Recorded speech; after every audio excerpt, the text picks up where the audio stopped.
এটা important definition বুজিব লাগিব সেইটো হ'ল ইকুইভেলেন্স ক্লাছ ইকুইভেলেন্স ক্লাছনো কি সেইটো বুজাবৰ কাৰণে আকৌ এটা মই উদাহৰণৰ সহায় ল'ম ধৰি লৈছো A নামৰ সেটটোত তিনিটা এলিমেন্টে আছে মাত্ৰ A B C মই এটা ৰিলেচন লৈছো A, A, C, B, B, C, A আৰু C, C তাৰমানে R বুলি লিখিছো এনেকে A, A, C, B, B, C, A আৰু C, C অলপমান মন দিলেই গম পাবা যে R এটা ইকুইভেলেন্স ৰিলেচন হ'ব আৰু যদিহে R এটা ইকুইভেলেন্স ৰিলেচন হয় তেতিয়া হলে আমি চাব লাগিব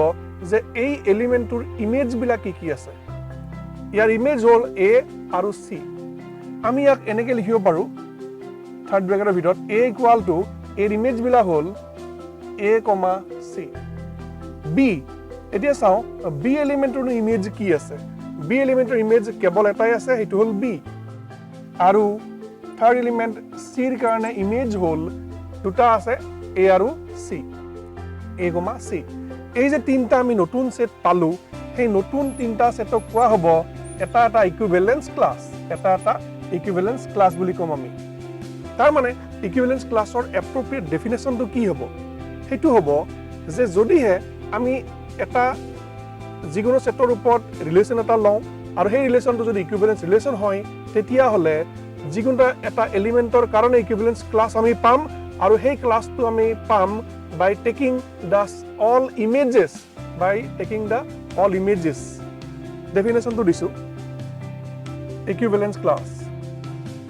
let R be an equivalence relation on the set A then the equivalence class within third bracket A is the set of all elements related to A that is equivalence class A equal to hobo heibilak element B such that A, B belongs to R that is A is related to B hoda etu kotha monot rakhiba je A jibilak elementor lot related hoi dikibo hey element bilakor jitu set hobo hey set to hobo eta equivalence class for the particular element A ehite eta kotha mon diba je jodihe tumi duta equivalence class swa tetia hole he duta equivalence class hoyto disjoint hobo naiba identical hobo ketiao duta equivalence class or common element nupua hetu monot rakhiba etia ami eta proshno loi agbarisu let T be the set of all triangles on a plane define a relation R on the set A by R equal to ordered pair T1, T2 such that T1 is congruent to T2 for T1, T2 belongs to T so that R is an equivalence relation. Yet T1 or T2 e jigono duto triangle bujaise which can be drawn on a plane. Etia ami T1 T2 ordered pair lobo lagibo arot jodihe T1 or T2 congruent hoy. আমি প্ৰথমতে ইকুইভেলেন্স class ৰিলেচনৰ যেটো definition আছিল হেতু মনত পেলাম হেতু হল এটা relation আৰক আমি কম ইকুইভেলেন্স ৰিলেচন বুলি যদিহে ই হয় ৰিফ্লেক্সিভ সিমেট্ৰিক আৰু ট্ৰানজিটিভ এই গুটেকিটা ডেফিনেশ্যন আমি চেক কৰিব লাগিব একফালৰ পৰা চাই যাও number 1 reflexive let T1 belongs to capital T যিকোনো এটা ট্ৰায়াঙ্গেল বুলি ধৰি লৈছো আৰু আমি জানো যে T1 is congruent to T1 এটা ট্ৰায়াঙ্গেল নিজেই নিজৰ congruent হয় সদায় গতিকে আমি ক'ব পাৰিম যে T1, T1 belongs to R আৰু এই কথাটো যিকোনো ট্ৰায়াঙ্গেলৰ কাৰণে হ'ব for all triangle T1 belongs to T therefore আমি ক'ব পাৰিম R is reflexive reflexive হোৱাৰ পিছত আমি চাব লাগিব R symmetric হ'ব নে নহ'ব number 2 symmetric আমি ধৰি লওঁ T1, T2 belongs to R তাৰ মানে আমি ক'ব পাৰিম যে T1 congruent to T2 আৰু আমি এটুকে এনেকেও লিখিব পাৰো যে T2 congruent to T1 কথাটো একেটাই হ'ব গতিকে ইয়াৰ পৰা ক'ব পাৰিম যে T2, T1 belongs to R তাৰ মানে আমি ক'ব পাৰিম R is symmetric আকৌ আমি চাও নম্বৰ 3 ডেফিনেশনটো আছিলে ট্ৰানজিটিভিটিৰ ওপৰত গতিকে হেতু হয়নে চাও নম্বৰ 3 ট্ৰানজিটিভ ধৰি লৈছো T1, T2 belongs to R and T2, T3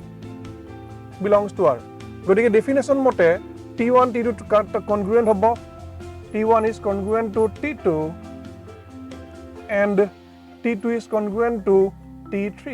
আৰু তোমালোকে জানা গতিকে অটোমেটিক্যালি T1 আৰু T3 congruent হ'ব therefore T1 is congruent to T3 তাৰমানে আমি ক'ব পাৰিম T1, T3 belongs to capital R তাৰমানে ট্ৰানজিটিভ ৰিলেশন হোৱাৰ যেটো ডেফিনেশন হেতু স্যাটিসফাই হল আমি ক'ব পাৰিম R is transitive আৰু যেহেতু R is transitive hall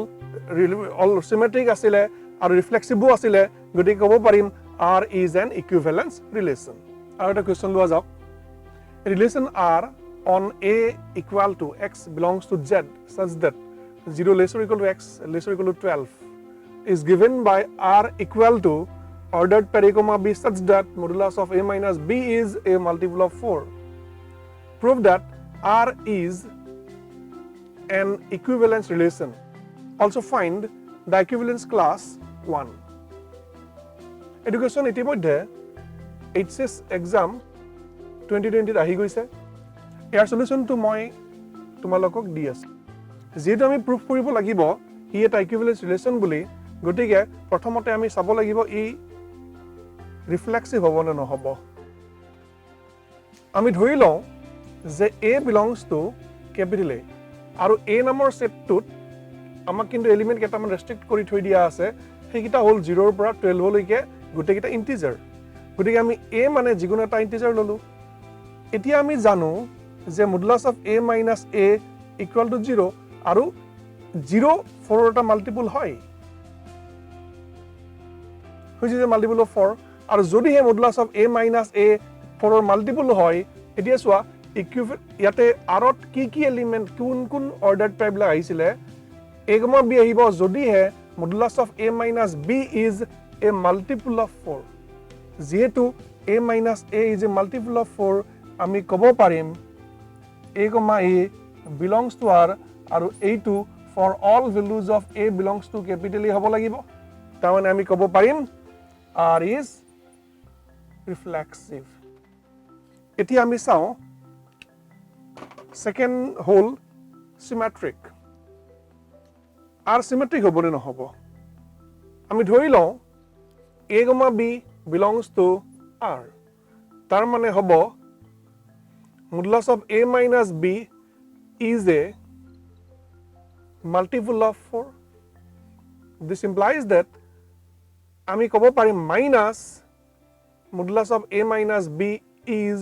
a multiple of 4 কাৰণ আমি জানো A minus B বা minus modulus of A minus B modulus of ভিতৰত একেই হ'ব কথাটো আৰু ইয়াকে ক'ব পাৰিম modulus of B minus A is a multiple of 4 আৰু যদি এইটো হয় তেতিয়ালে আমি ক'ব পাৰিম B, A belongs to R গতিকে R is symmetric ইয়াৰ পিছত চাব লাগিব R ৰিলেশনটো ট্ৰানজিটিভ হ'ব নে নহ'ব ধৰি লৈছো যে A, B belongs to R and B, C belongs to R therefore modulus of A minus B and modulus of B minus C are multiples of 4 গতিকে যদি আমি মডুলাসটো উঠাই দিও তেতিয়াও 4 ৰ মাল্টিপল হৈয়ে থাকিব হিহত আমি লিখিব পাৰিম A minus B and B minus C are multiples of 4 যদিহে আমি এই দুটা 4 ৰ মাল্টিপল বুলি পাওঁ আৰু দুইটাকে যদি যোগ কৰি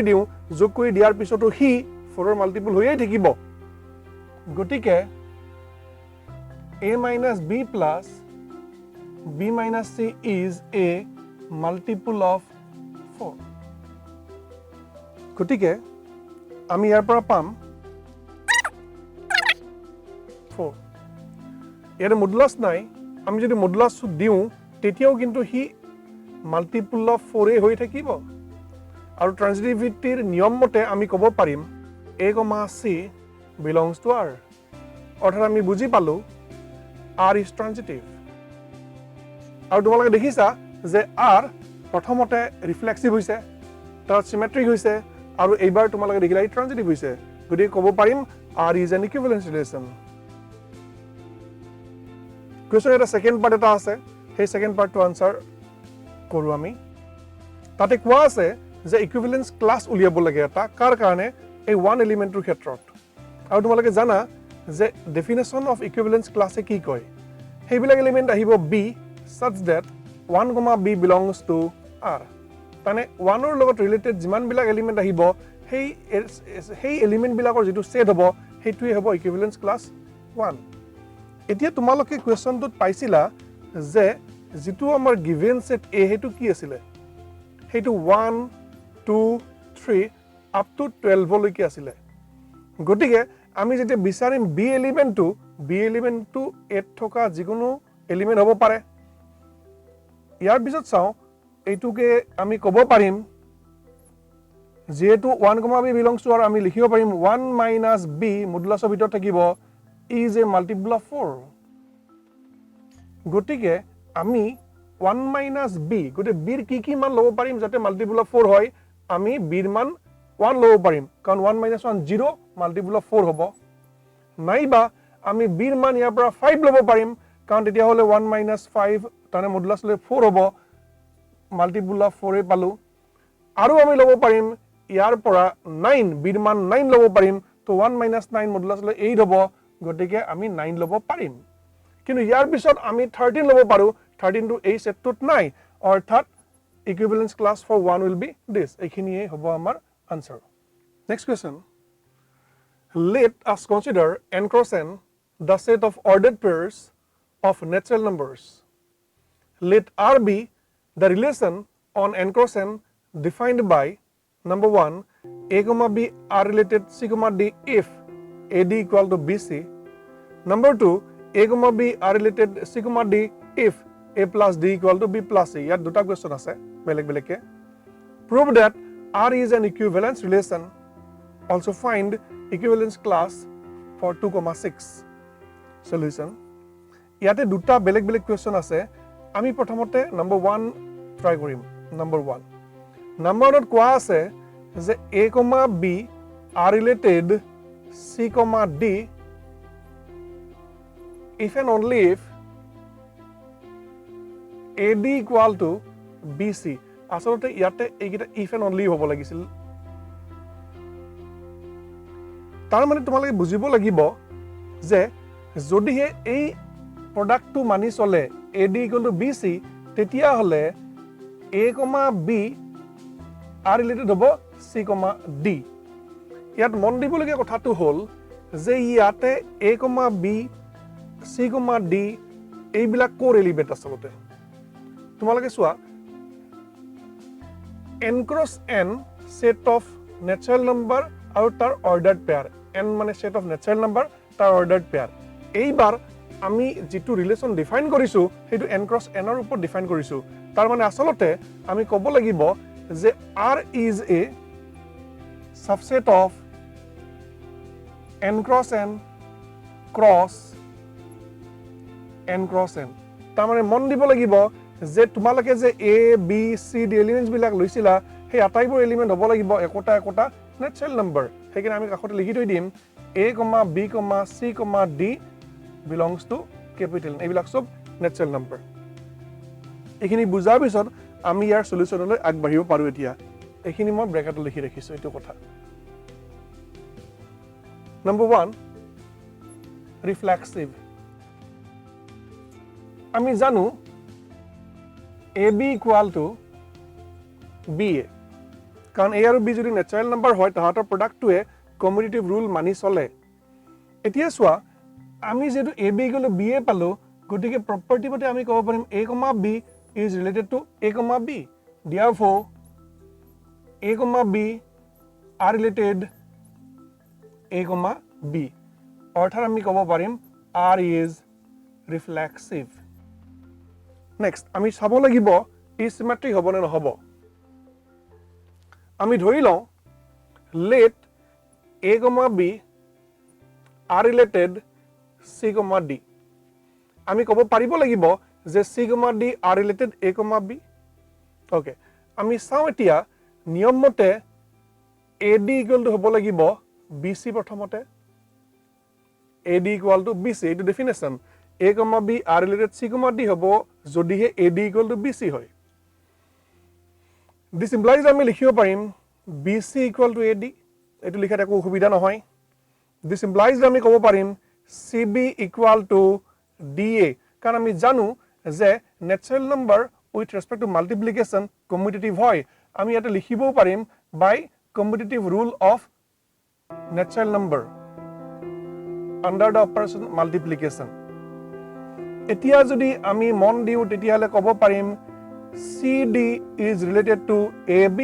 this implies that CD is related to A, B ইয়াৰ অৰ্থটো হ'ল যে R relation to R is symmetric R is symmetric ইয়াৰ পিছত আহিব transitive আমি ধৰি লওঁ যে A, B are related C, D আৰু C, D are related E, F তাৰ মানে আমি ইয়াৰ পৰা ক'ব পাৰিম যে AD equal to BC AD equal to BC and ইয়াকো ক'ব পাৰিম ইয়াতে CF equal to ED CF equal to D বুলি কম CF equal to হ'ব DE আমি ইহঁতক ইকুৱেশ্যন নম্বৰ 1 আৰু 2 বুলি ক'লো মন দিবা যেহেতু এইটো AD equal to BC ঠিক তেনেকৈ ইয়াতে হ'ব CF equal to DE গতিকে আমি ইকুৱেশ্যন নম্বৰ 1 আৰু 2 মাল্টিপ্লাই কৰি দিওঁ তেতিয়া হ'ব AD CF is equal to BC DE মন দিবা যে ABCD আটাইবোৰ কিন্তু নেচাৰেল নাম্বাৰ গতিকে নেচাৰেল নাম্বাৰ কাৰণে আমি কেনচেল কৰিব পাৰোঁ এতিয়া আমি কি কেনসেল কৰিব পাৰিম D যাব কেনসেল আৰু C হ'ব কেনসেল তেনে আমি ইয়াৰ পৰা লিখিব পাৰিম AF is equal to BE ইয়াৰ পৰা আমি ডেফিনিশ্যন মতে ক'ব পাৰিম AB is R related EF গতিকে হ'ব A, B R related E, F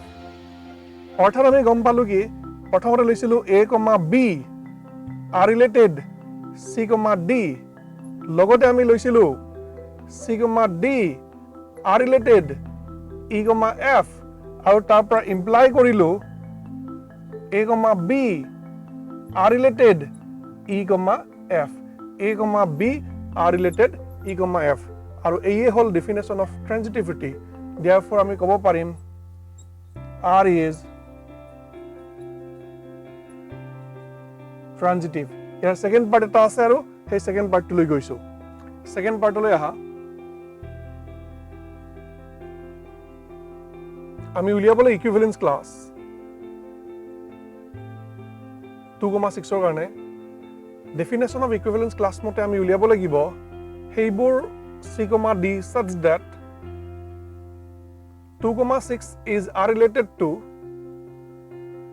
C, D so this is equal to heibilak C, D ordered pair ahibo such that 2D equal to 6C hoy edu niyam definition to 2D is equal to 6C this is equal to হ'ব লাগিব সেইবিলাক ordered pair C, D such that D equal to 3C. So this is equal to তোলে মন দিবা এই যে C, D এই elements বিলাক কিন্তু ন্যাচারাল নাম্বার হ'ব লাগিব এতিয়া সেই ন্যাচারাল নাম্বার বিলাকেনো কোন বিলাক এই ইকুয়েশন স্যাটিসফাই কৰে তাৰে অর্ডার পেয়ার বিলাক ল'ব লাগিব আমি C এর ভ্যালু যদি 1 লও D এর ভ্যালু পাম C যদি 1 লও D এর ভ্যালু পাম 3 C2 ললে D পাম 6 C3 ললে D পাম 9 C যদি 4 লও D পাম 12 and so on এনেকে পাই গৈ থাকিম so this is our second part. Next question, if R1 and R2 be two equivalence relations on A, prove that R1 interaction R2 is also equivalent relation on A. Proof. তোমালোকক যেহেতু কোৱা আছে R1 আৰু R2 equivalence relation গতি হিয়ত নিজেই reflexive সিমেট্ৰিক আৰু ট্ৰানজিটিভ হবই সেইটো কথা আমি মনত ৰাখিব লাগিব গতি লিখিম since R1 and R2 are equivalence relations, therefore R1 and R2 are reflexive, symmetric and transitive. এতিয়া আমি প্রুফ কৰিব লাগিব R1 interaction R2 equivalence relation গতিকে R1 interaction R2 reflexive, symmetric আৰু transitive হ'ব লাগিব প্ৰথমতে আমি প্ৰুফ কৰিম reflexive ধৰি ললো let A belongs to capital A যেহেতু R1 আৰু R2 reflexive গতিকে আমি ক'ব পাৰিম A, A belongs to R1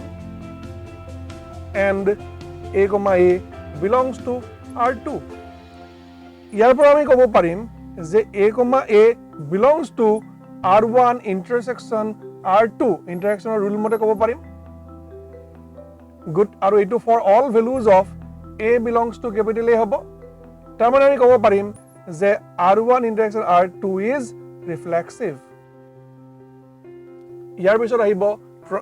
symmetric ধৰি ললো A, B belongs to R1 interaction R2 গতিকে আমি ক'ব পাৰিম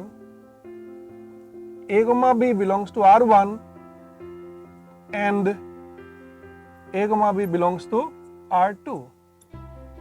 যেহেতু R1 আৰু R2 নিজেই symmetric হৈ আছে গতিকে ক'ব পাৰিম B, A belongs to R1 and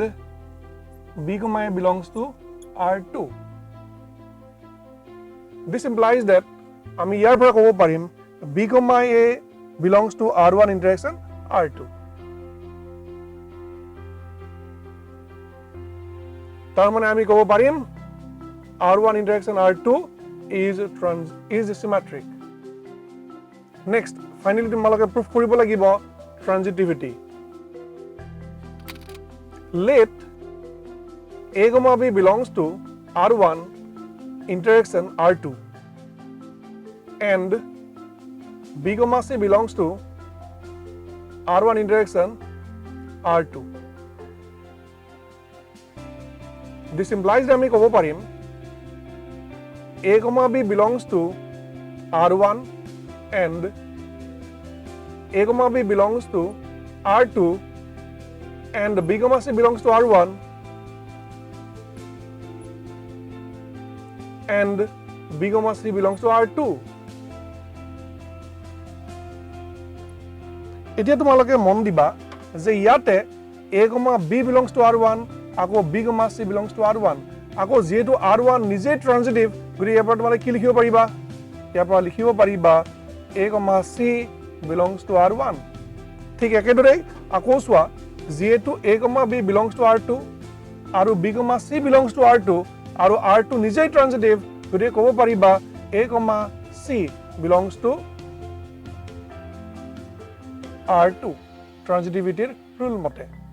ইয়াৰ পৰা আমি দেখিলো যে A, C belongs to R1 interaction R2 অৰ্থাৎ আমি ক'ব পাৰিম যে R1 interaction R2 is transitive. যেহেতু R1 interaction R2 reflexive হল, symmetric হল, transitive হল, গতিকে আমি ক'ব পাৰিম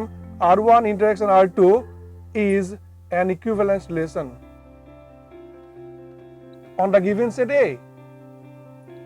Hence proved. ছাত্ৰ-ছাত্ৰীসকল, আজি আমি ৰিলেশ্যন এণ্ড ফাংচন চেপ্টাৰ 2ৰ প্ৰথম যিটো বিষয় আছিলে সেইটোৰ বিষয়ে আলোচনা কৰিলোঁ। এইখিনিৰ ওপৰত নিৰ্ভৰ কৰি পেলাই তোমালোকে NCERT টেক্সটবুকৰ পৰা এক্সাৰচাইজ 1.1ৰ আটাইবোৰ কুৱেশ্যন সলিউশ্যন কৰিবলৈ চেষ্টা কৰিবা। আৰু যদিহে কিবা কাৰণত কোনোবা কুৱেশ্যনত তোমালোকৰ ঠকোজা লাগে, সলিউশ্যন কৰিবলৈ নোৱাৰা, তেতিয়াহ'লে মোলৈ কমেণ্ট ছেকশ্যনত লিখি পঠাব পাৰিবা। মই তাৰ যথাযথ উত্তৰ দিবলৈ চেষ্টা কৰিম। আৰু আজিৰ ছেশ্যনটো আমি ইমানতে এৰিলোঁ। ইয়াৰ পিছত আমি এক্সাৰচাইজ 2.1.2ৰ লগত যিখিনি জড়িত সেইখিনি কথাৰ থিয়ৰিটো পঢ়াই আমি সলিউশ্যনবিলাক কৰিম। ধন্যবাদ।